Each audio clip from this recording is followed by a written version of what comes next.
I need to talk to you about something urgent, something that most people are not paying attention to, but that could devastate your investment portfolio and your financial security if you do not act soon.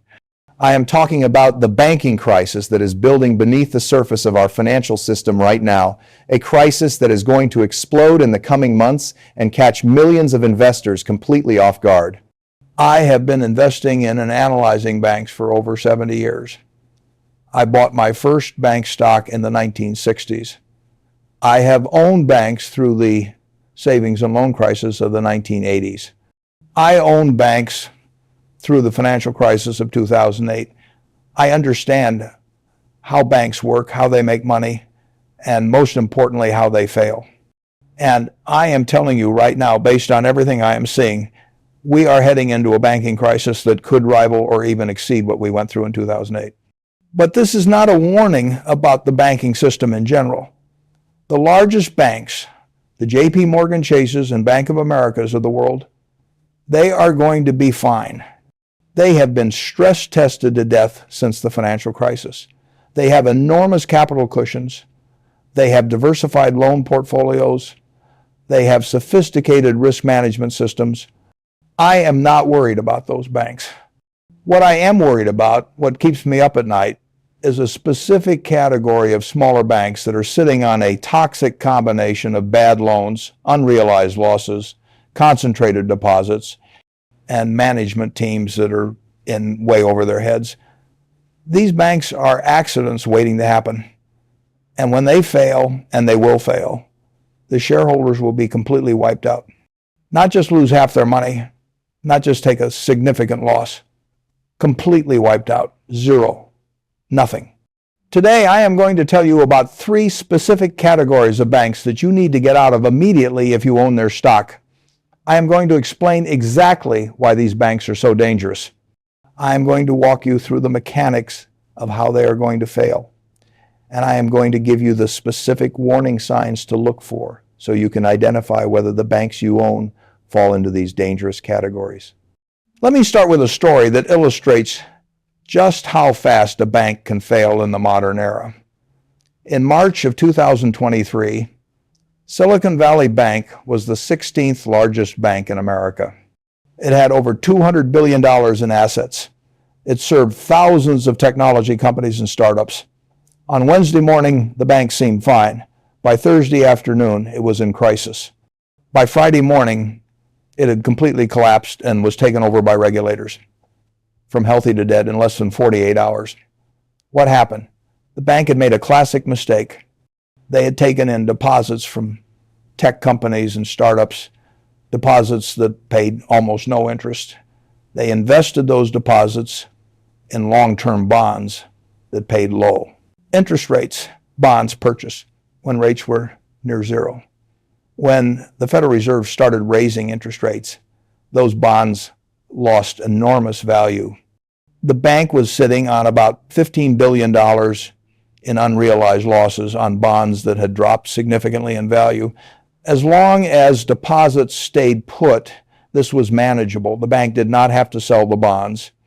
They could hold them to maturity and eventually get paid back at face value. But when depositors started getting nervous and withdrawing money, the bank had to sell bonds to meet the withdrawals. Selling the bonds meant realizing the losses.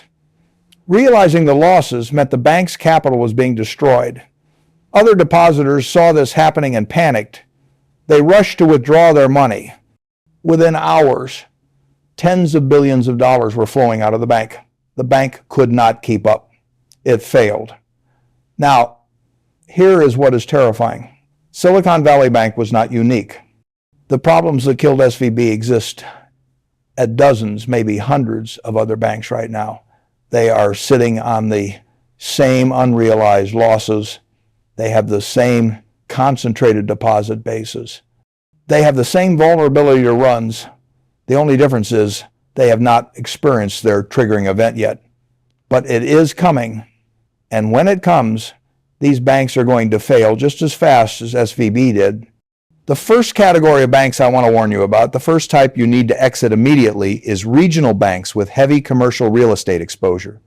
This is the most obvious and most dangerous category. And yet millions of investors are still holding these stocks, apparently believing that somehow the problems will resolve themselves. They will not. Let me explain the situation in commercial real estate, because I need you to understand just how serious this is. Office buildings across America are in crisis. The shift to remote and hybrid work has permanently reduced demand for office space. Vacancy rates are at or near record highs in every major city. In San Francisco, nearly 1/3 of office space is empty. In New York, over 20%. In Houston, Chicago, Los Angeles, the story is the same everywhere. Too much supply, not enough demand, and it is not coming back. This is not a cyclical downturn where demand will recover when the economy improves. This is a structural shift in how people work. Companies have figured out they do not need as much office space as they used to have. Employees have demonstrated they can work effectively from home. The old model of everyone in the office 5 days a week is dead. Even companies that are mandating return to office are doing so with hybrid schedules that require far less space than before. Now, here is where it connects to banks. Commercial real estate is financed with debt, lots and lots of debt. During the era of low interest rates from 2010 to 2022, property owners borrowed huge amounts at 3, 4, 5% interest to buy and develop office buildings. Regional banks were the primary lenders. They made these loans because they offered higher returns than residential mortgages or business loans. Some regional banks have 30, 40, even 50% of their entire loan portfolio in commercial real estate. These loans are now coming due and need to be refinanced. But the world has changed.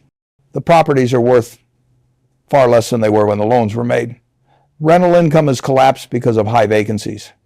And new loans, if you can even get them, are at 7, 8, 9% interest.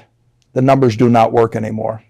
Property owners look at the situation and realize they are better off walking away, handing the keys back to the bank, and letting the bank deal with the problem. This is already happening. We are seeing a wave of strategic defaults where property owners are simply abandoning buildings rather than continuing to throw good money after bad. And every one of these defaults hits bank balance sheets.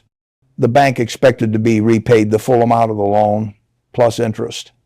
Instead, they get a building that is half empty and worth far less than the loan. They have to write down the loss, which reduces their capital. Let me walk you through the math of how a bank fails in this scenario.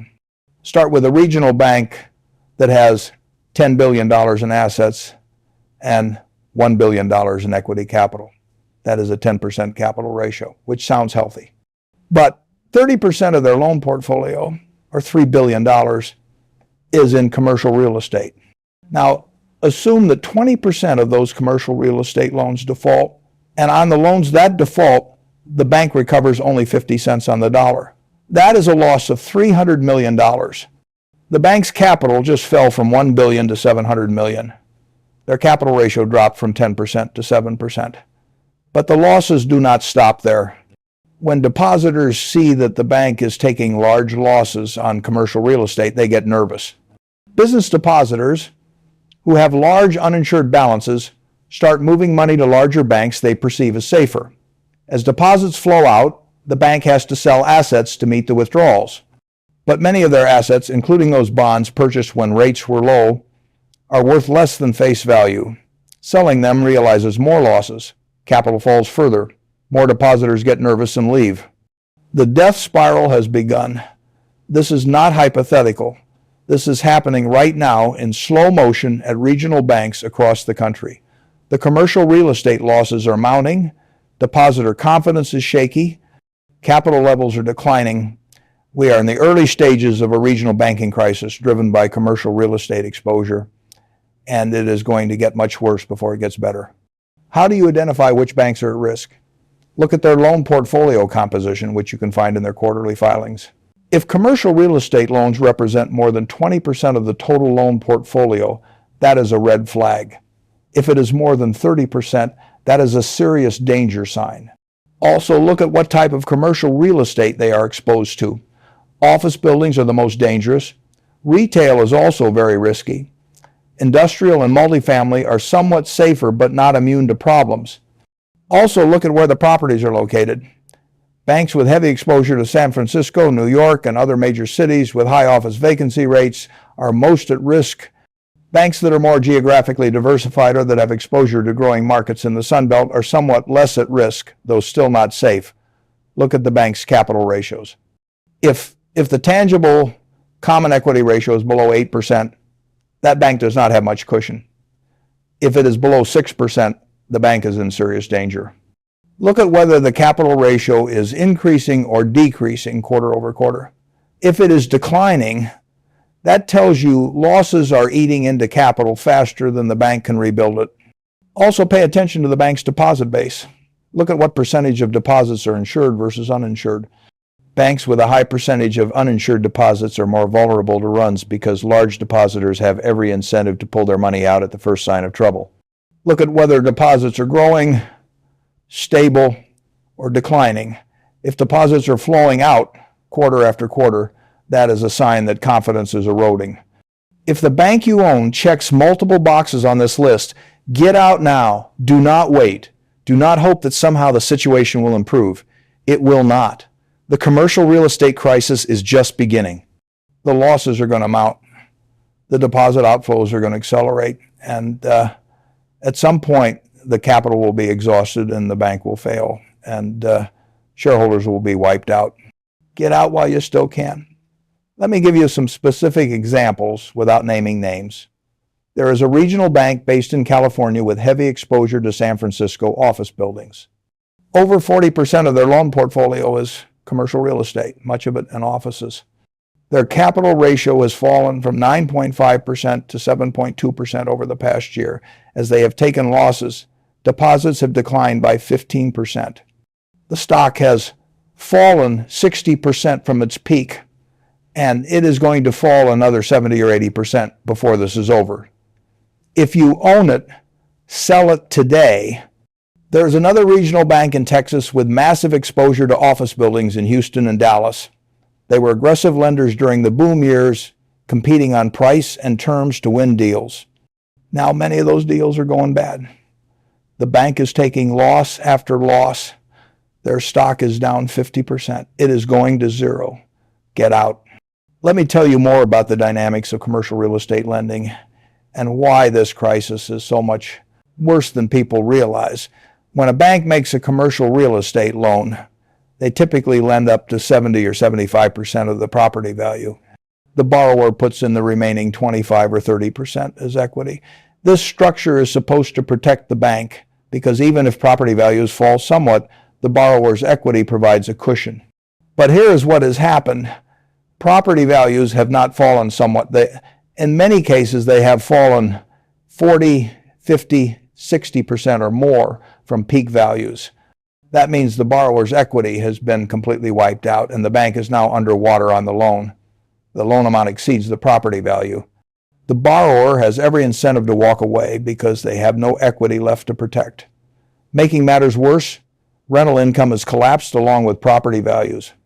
A building that used to generate $10 million a year in rental income is now generating $5 or $6 million because of high vacancies and declining rents. Even if the borrower wanted to keep making payments, they cannot.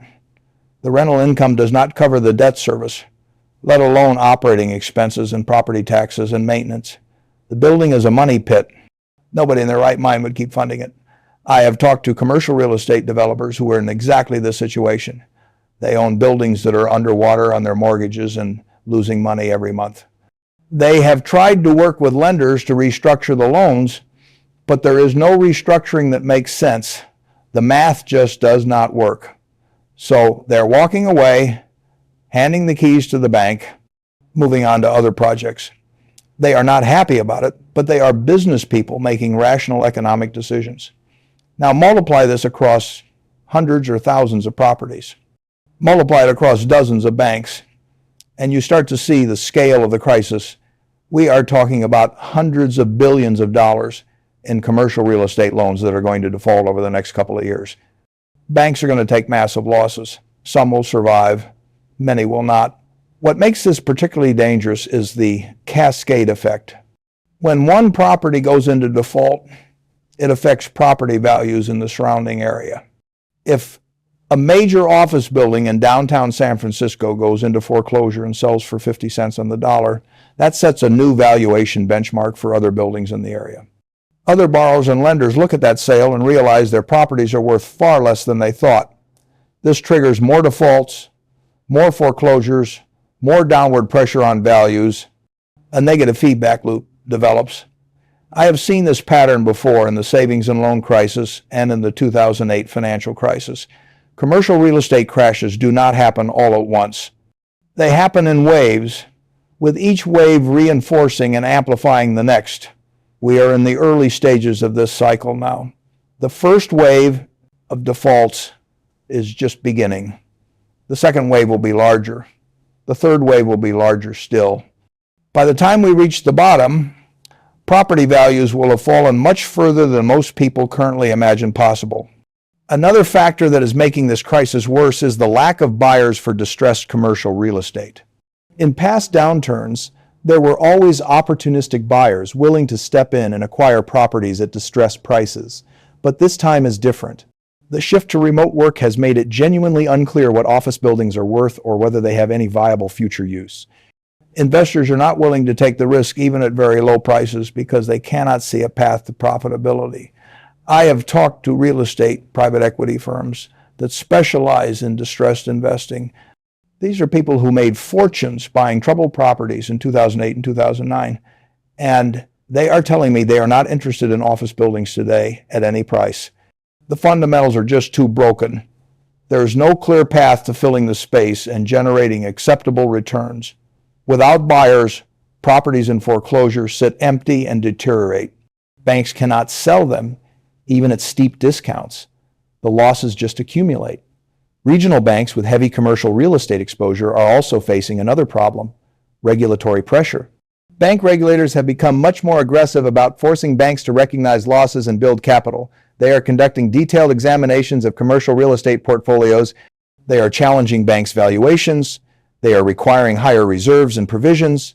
This regulatory pressure is forcing banks to acknowledge problems they might have preferred to hide or delay recognizing.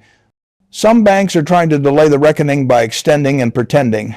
They modify loan terms to give borrowers more time. They capitalize interest payments so the loan appears current even though no cash is actually changing hands. They avoid foreclosing even when borrowers have stopped paying because foreclosing would require recognizing the loss. But regulators are cracking down on these tactics. They are insisting that banks face reality and take their losses. When banks are forced to recognize all the losses on their commercial real estate portfolios, many will discover they are insolvent or close to it. Capital will be wiped out. They will need to raise new capital to survive. But who is going to invest fresh equity into a bank with a portfolio full of bad commercial real estate loans in a falling market? Nobody with any sense. So these banks will fail or be forced into distressed mergers where existing shareholders get wiped out. I cannot stress this enough. Regional banks with heavy commercial real estate exposure are extremely dangerous investments right now. The sector is going to see multiple failures over the next 12 to 24 months. Some banks will be acquired by larger institutions at fire sale prices that wipe out shareholders. Others will simply fail and be taken over by the FDIC. Either way, equity holders are going to lose everything or nearly everything. This is not the time to be a hero. This is not the time to think you are buying value because the stock is cheap. Get out and preserve your capital. The second category of banks I want to warn you about is banks with concentrated deposit bases, particularly those dependent on a single industry or customer type. This is a more subtle risk than commercial real estate, but it is just as deadly. Let me explain why concentrated deposits are so dangerous. Banks operate on a fractional reserve system. They do not keep all depositor money sitting in vaults. They keep a small percentage as reserves and lend out the rest. This works fine as long as only a small percentage of depositors want their money at any given time.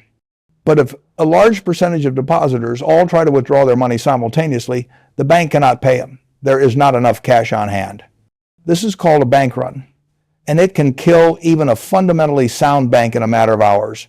The risk of bank runs has increased dramatically in the digital age. In the old days, if you wanted to withdraw money from your bank, you had to physically go to a branch during business hours and wait in line. This created natural speed bumps that slowed bank runs and gave banks time to respond. Today, You can withdraw millions of dollars with a few taps on your phone from anywhere in the world at any time of day or night. Money moves at the speed of light. A bank run can develop in hours instead of days or weeks.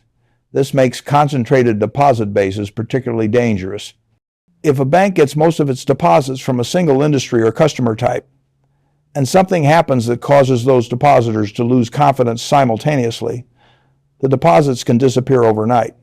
This is exactly what happened to Silicon Valley Bank, which got most of its deposits from technology startups and venture capital firms when people in the tech community started worrying about SVB's financial condition. The word spread instantly through social media and private networks. Within hours, tens of billions of dollars were moving out of the bank. SVB could not survive the speed of the run. Now, let me tell you about other banks that have similarly concentrated deposit bases and are therefore vulnerable to the same kind of rapid collapse. There are banks that cater primarily to the cryptocurrency industry.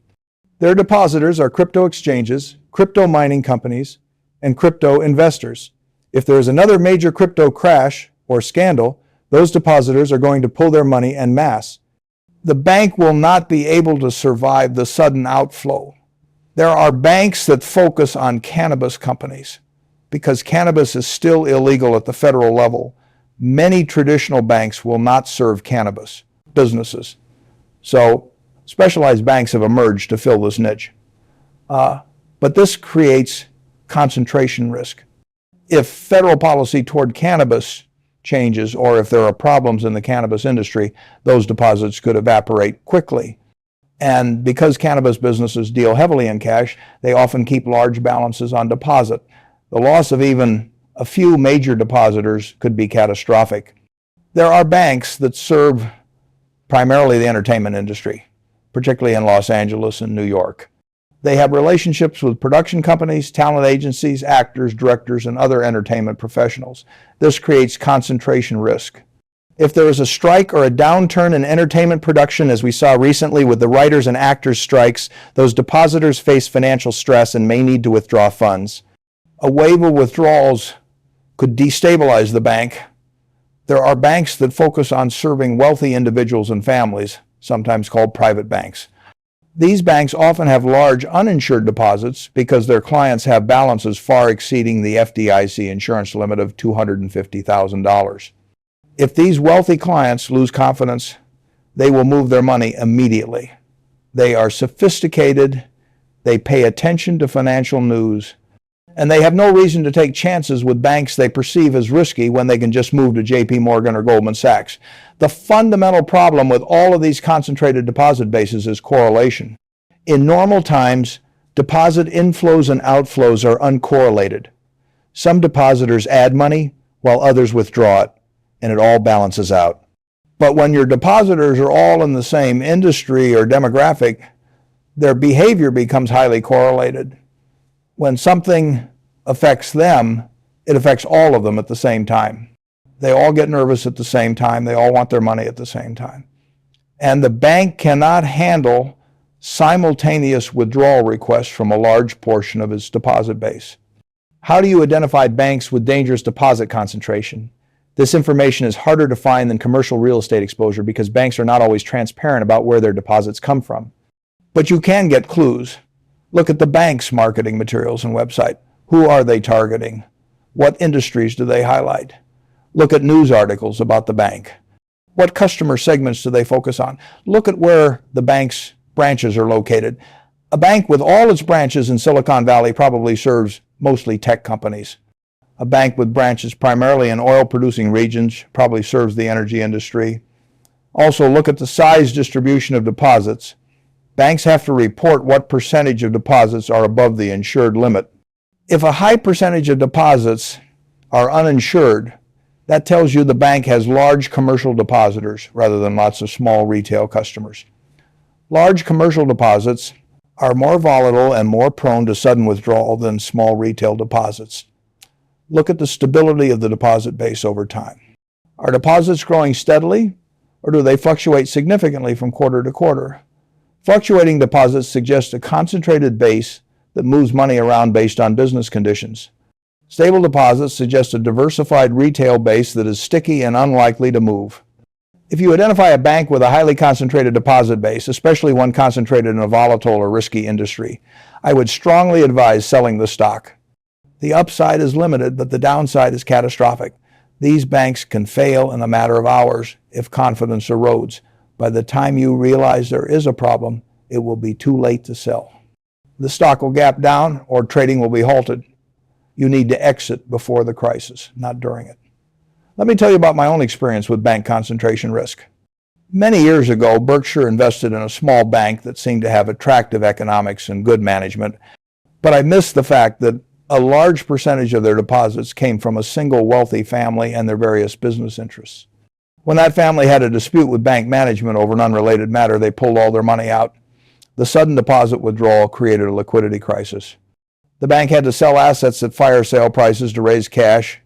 Other depositors got nervous and started withdrawing. The bank barely survived, and we took a significant loss on our investment. The lesson I learned was that deposit concentration is an existential risk for banks. It does not matter how good the loan portfolio is or how talented management is. If deposits can disappear suddenly, the bank is vulnerable to catastrophic failure.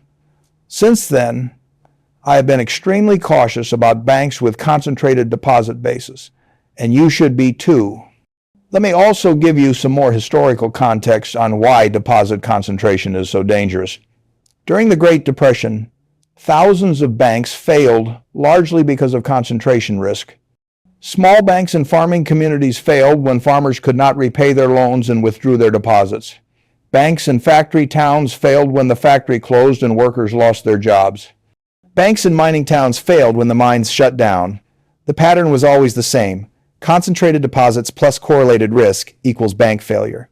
The FDIC was created in large part to address this problem. Deposit insurance was meant to prevent bank runs by assuring depositors their money was safe. And for small retail depositors with balances under the insured limit, it works. But for large commercial depositors with balances far exceeding the insurance limit, the risk remains. They know their money is not fully protected. They know they need to pay attention to bank safety, and they know they should pull their money at the first sign of trouble. This is exactly what happened with Silicon Valley Bank. Most of SVB's depositors were businesses with large uninsured balances.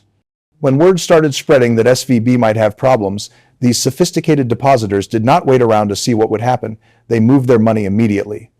Within hours, tens of billions of dollars had left the bank. SVB could not survive the speed and magnitude of the outflow. Now think about other banks with similarly concentrated deposit bases. Banks that serve the crypto industry, banks that serve cannabis companies, banks that serve entertainment industry clients, banks that cater to wealthy families. All of these have the same vulnerability. If something spooks their depositors, the money can disappear in hours. And once a run starts, it becomes self-fulfilling. Even depositors who were not originally worried see others pulling money and decide they should pull theirs too. The run accelerates. The bank fails.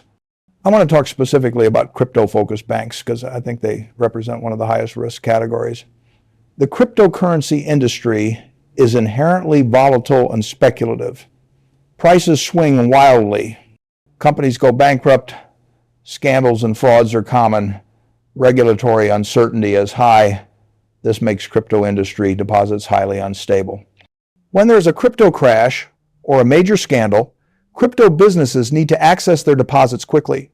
They have margin calls to meet. They have customer withdrawals to process. They need liquidity immediately.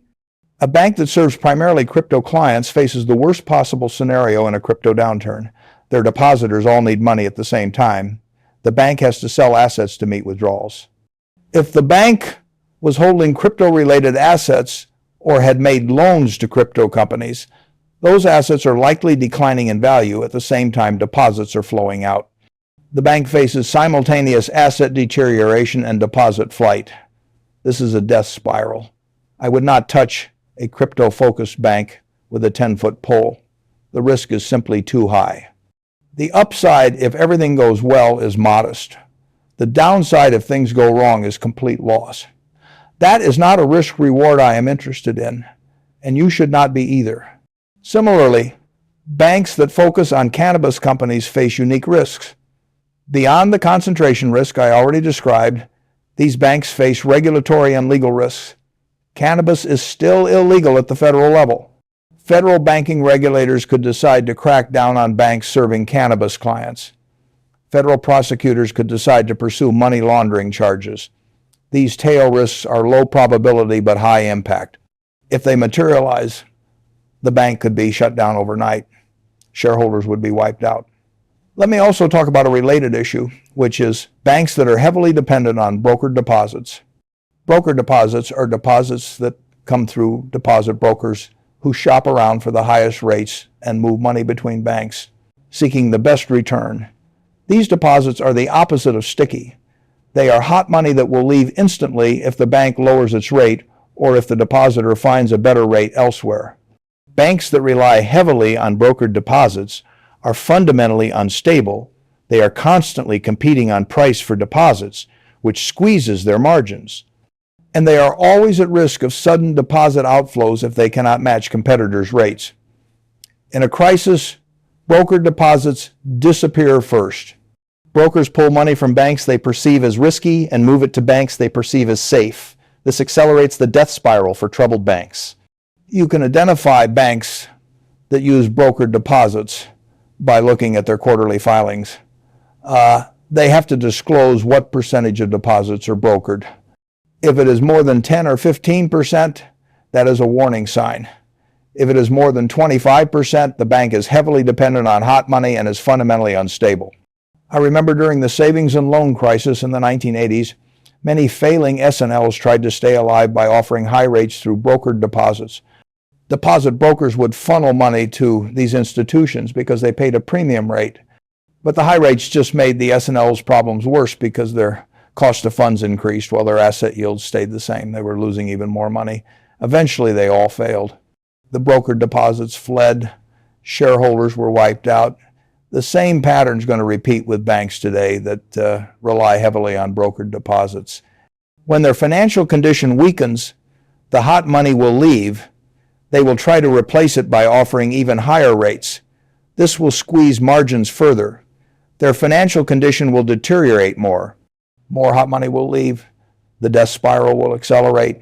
These banks are fundamentally unstable and should be avoided. The third category of banks I want to warn you about is banks with weak management and governance that are navigating this difficult environment poorly.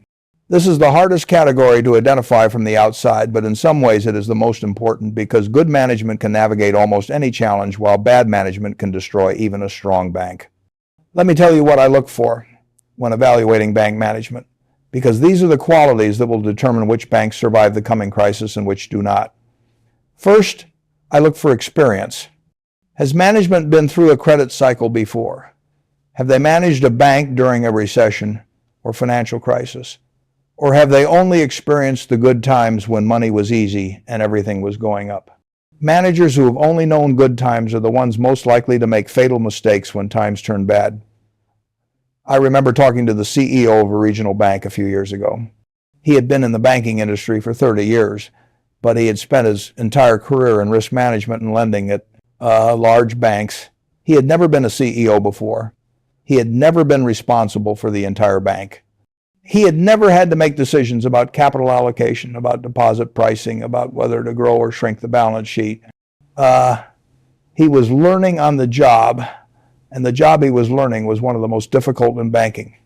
I did not invest in that bank, and I was right not to. The bank made a series of poor decisions over the next few years and is now in serious trouble. Second, I look for conservative decision-making. Banking is not a business where you make a lot of money by being aggressive and taking risks. It is a business where you make a lot of money by being conservative and avoiding losses. The best bankers are the ones who say no to more deals than they say yes to. They are cautious. They are skeptical. They assume things will go wrong and structure deals accordingly. They do not chase growth for growth's sake. They do not compete on price. They do not lower credit standards to win business. I can tell within 5 minutes of talking to a bank CEO whether they are conservative or aggressive. The aggressive ones talk about growth targets and market share and winning business from competitors. They are excited about new products and new markets. They see opportunity everywhere. The conservative ones talk about credit quality and capital ratios and stress scenarios. They are worried about what could go wrong. They see risk everywhere. I invest with the conservative ones and avoid the aggressive ones. Third, I look for alignment of incentives. How is management compensated? If their bonuses are based on growth in assets or earnings or return on equity, that creates incentive to take risks. They get rewarded for making aggressive decisions that boost short-term metrics but create long-term risks. If their bonuses are based on asset quality and capital strength and long-term shareholder returns, that creates incentive for conservative decision-making. They get rewarded for protecting the bank and avoiding losses. I also look at how much stock management owns. If the CEO has most of their net worth tied up in the bank's stock, they will be much more cautious than if they get most of their compensation from salary and annual bonuses. Someone with $10 million of their own money at risk thinks very differently than someone who is playing with other people's money and will walk away with a comfortable severance if things go wrong. Fourth, I look at the board of directors. Who is on the board? What is their background? Are they independent thinkers who will challenge management, or are they rubber stamps who just go along with whatever the CEO wants? Are they experienced in banking, or are they just local business people who do not really understand the risks? Do they own significant amounts of stock, or are they just collecting director fees? A weak board is a recipe for disaster in banking. Banks need strong oversight because the risks are so high and the potential for catastrophic failure is so real. A board that does not understand banking or does not challenge management will allow poor decisions to accumulate until it is too late. I have seen this pattern over and over. A bank with a weak board makes a series of questionable decisions. Nobody speaks up. The problems build. By the time the board wakes up and realizes something is wrong, the bank is in crisis and there are no good options. Fifth, I look at capital management decisions. What has the bank done with its capital over the past several years? Have they been building capital to prepare for difficult times ahead? Or have they been paying it out in dividends and buybacks to juice short-term returns? Banks that prioritize capital preservation are much more likely to survive a crisis than banks that prioritize returns to shareholders. Let me give you a concrete example. In 2020 and 2021, when everything looked great and the future seemed bright, some regional banks were buying back large amounts of stock at high prices. They were shrinking their capital base at exactly the wrong time, just before heading into one of the most difficult banking environments in decades. Other banks were doing the opposite, retaining capital and building their cushion even though it meant lower returns to shareholders in the short term. Fast forward to today, the banks that bought back stock are now struggling with inadequate capital as losses mount. Some may fail. The banks that built capital are in much stronger positions. They can absorb losses without threatening their survival. They can even take advantage of the crisis by acquiring weaker competitors. The difference came down to capital management decisions made years ago, and those decisions reflected the quality and time horizon of management. How do you evaluate management quality from the outside? It is not easy, but there are some things you can do. Read the transcripts of the bank's quarterly earnings calls. Listen to how management talks about risk. Listen to how they respond to tough questions from analysts. Are they transparent and forthright, or are they evasive and defensive? Do they acknowledge problems, or do they gloss over them?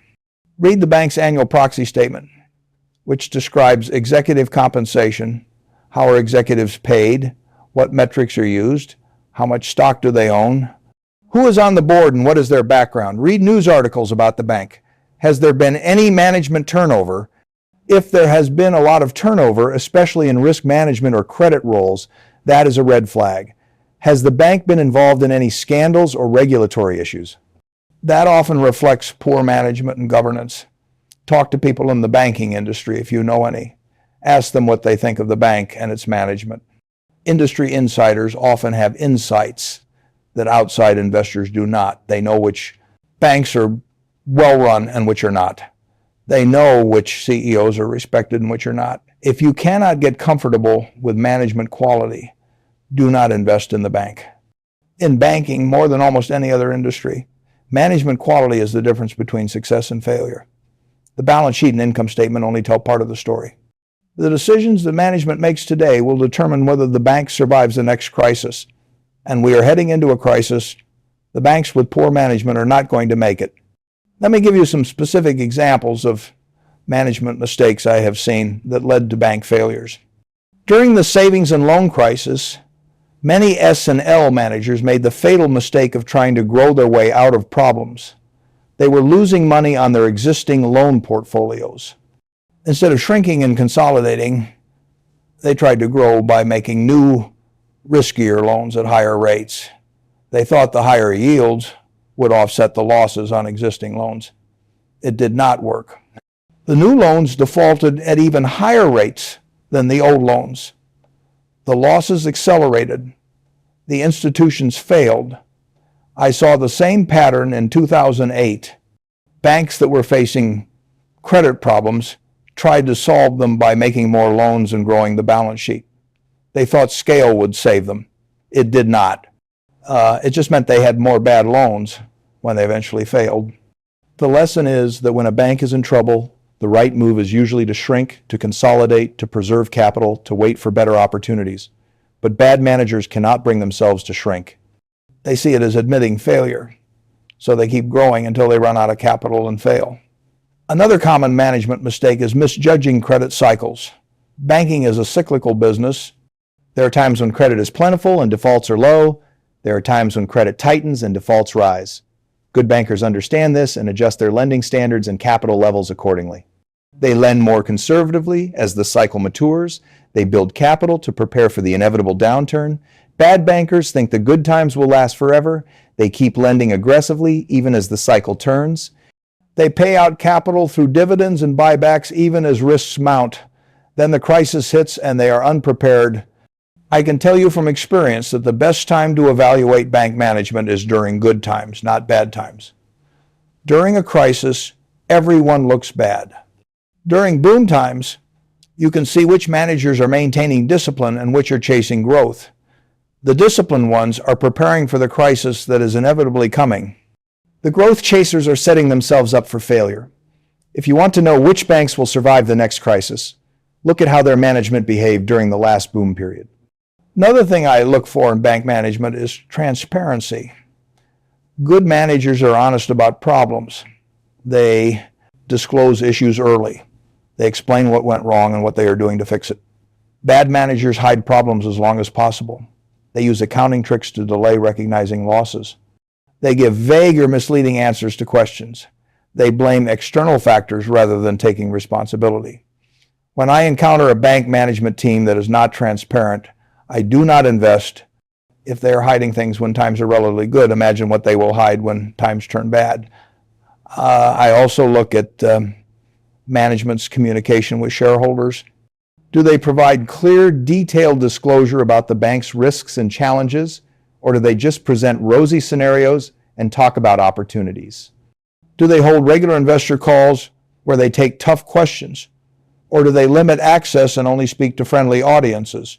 The best bank managers are the ones who level with shareholders about risks while explaining how they are managing those risks.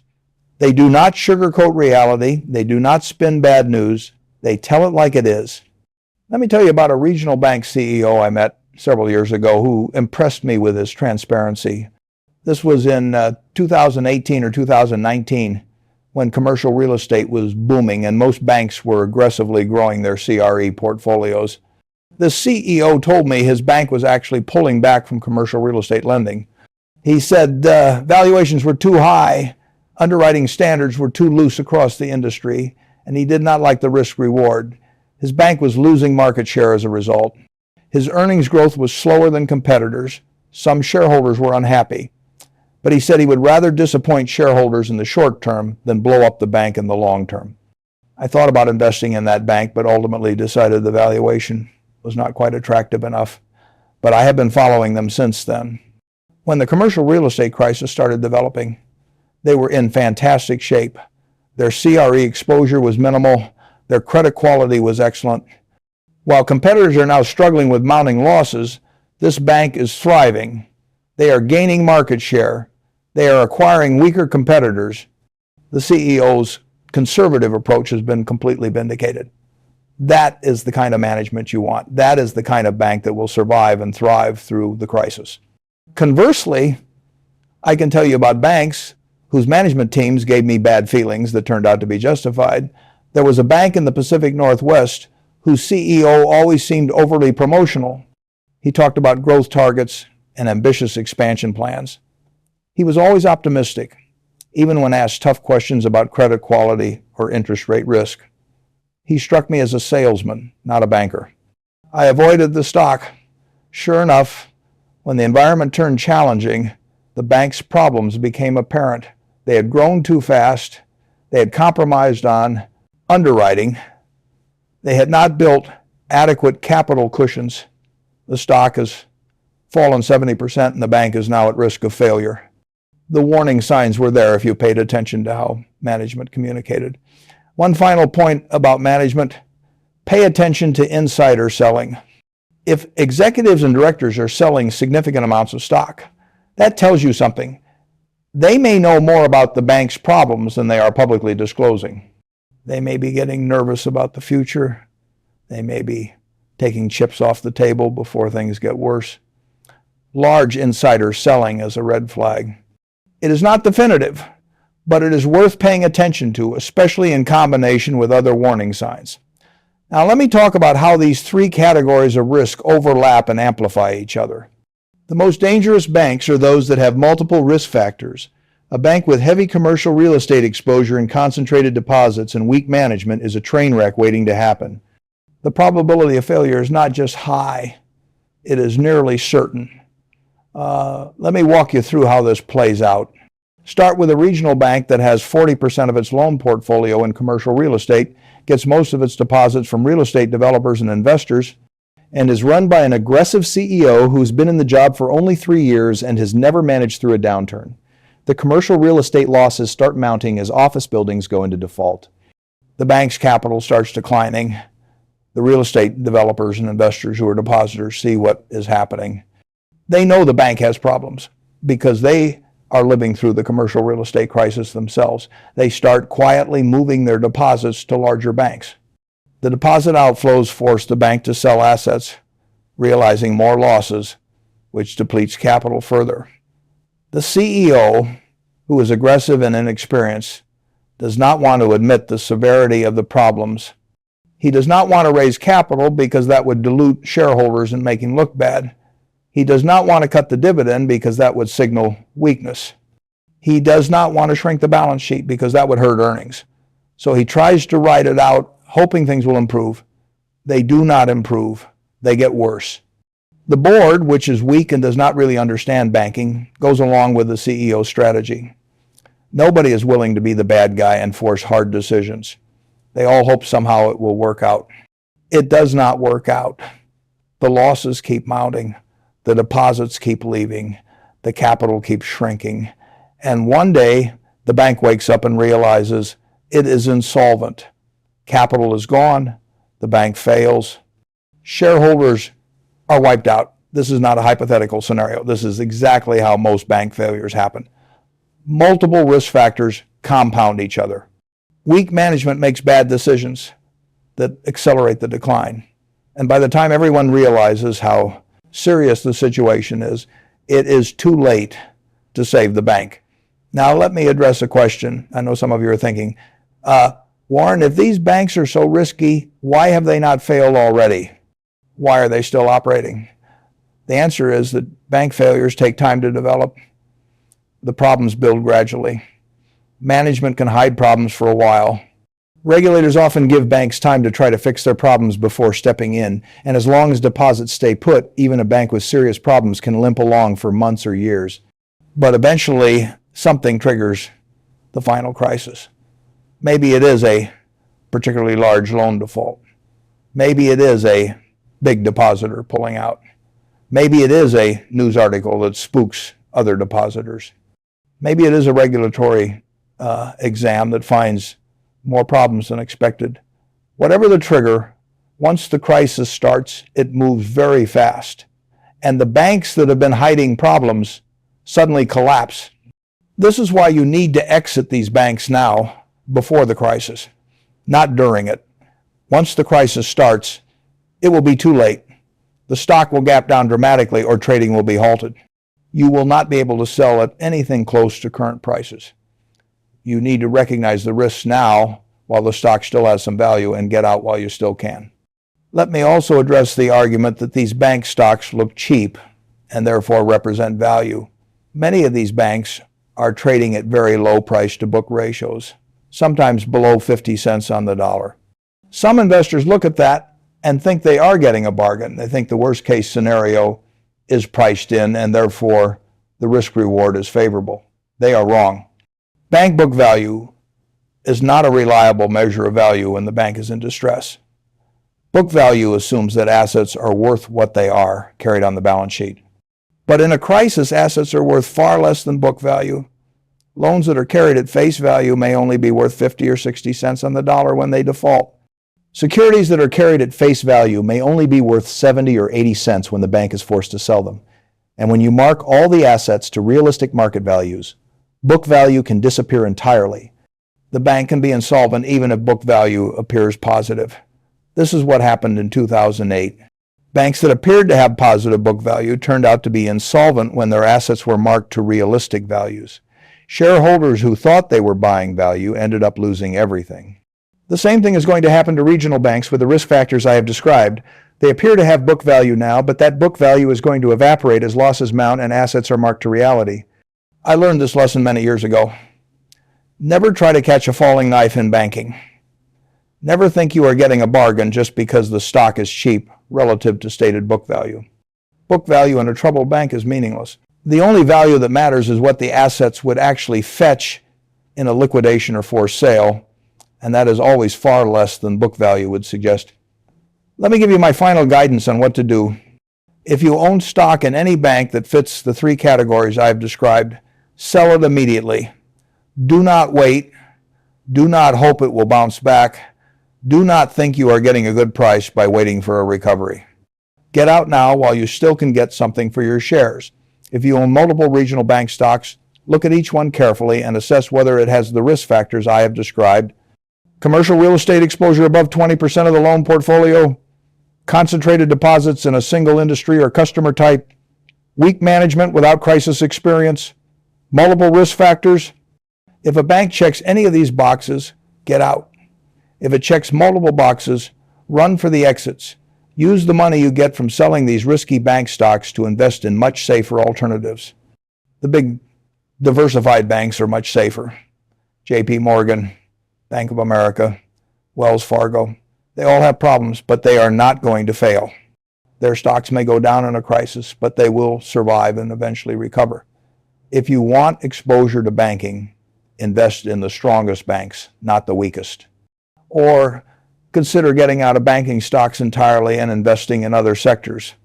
There are plenty of wonderful businesses in technology, healthcare, consumer goods, and other industries that do not have the risks that banks have. You do not need to own bank stocks to build wealth. Many of the best investors I know own zero banks and have done very well, or keep the money in cash or short-term treasury bills until the banking crisis plays out. With rates at 5%, cash is earning a decent return, and cash gives you the optionality to invest when opportunities appear. When the crisis hits and bank stocks crater, you can pick through the rubble and find the survivors at very attractive prices, but you can only do that if you have cash. If you are still holding the failing banks, you will not have any capital left to invest in the good opportunities. Let me end with one final thought. I have been investing for over 70 years.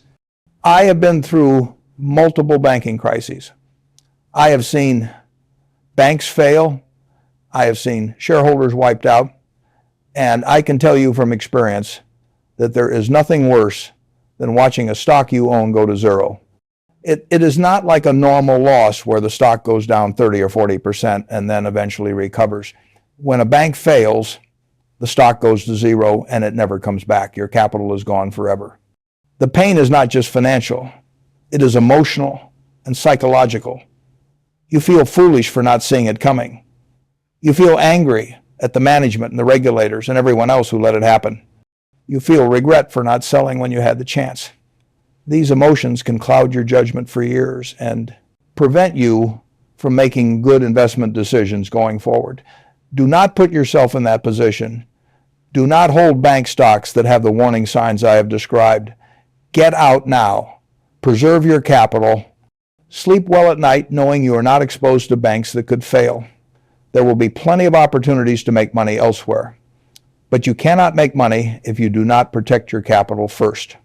And right now, protecting your capital means getting out of the 3 categories of dangerous banks I have warned you about before. The coming crisis wipes them out completely.